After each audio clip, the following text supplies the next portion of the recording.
نہیں تھا، یہ پریشانی نہیں لیتا، یہ اپنے لیے جیتا تھا، یہ اپنی جسمانی خواہشوں کو پورا کرتا، موج مستی میں رہتا، شراب نوشی میں رہتا، نشے کے عالم میں اپنی زندگی کو پسند کر رہا تھا، کپڑے خوبصورت، لباس خوبصورت اور کھانا خوبصورت، اچھا مہنگا کھانا، یہ اس کے شوق تھے۔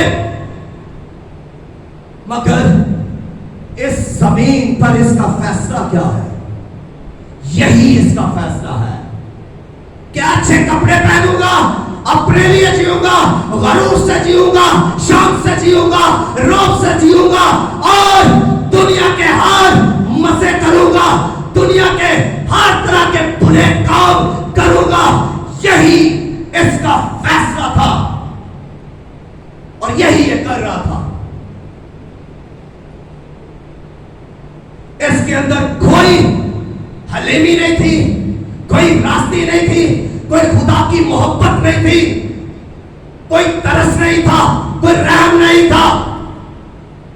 دوسری طرف خداوند یسوع مسیح نے ایک غریب کا بھی ذکر کیا، اور غریب کا نام بتایا گیا ہے، امیر کا نام نہیں بتایا گیا، غریب کا نام بتایا گیا ہے۔ کیا نام ہے جی؟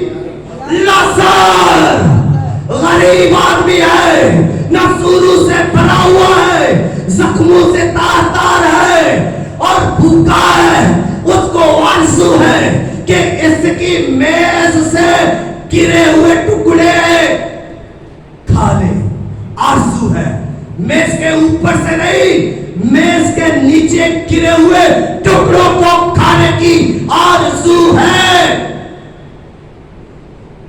اس کو جی لایا کہاں گیا؟ اس کو کچھ لوگ لے کر آئے اور اس کے دروازہ پر لا کر ڈال دیا۔ اس غریب کے زخم، اس غریب کی بھوک، اس غریب کے نسور، اس غریب کی لاچاری، اس غریب کی بے بسی، اس غریب کا ستایا جانا، اور دیکھیے کس طرح ستایا جا رہا ہے۔ اس کے زخموں کو جو نسور ہے کتے چاٹتے ہیں، کتے بھی آ کر اس کو ستاتے ہیں، جن کی اپنی کوئی اوقات نہیں۔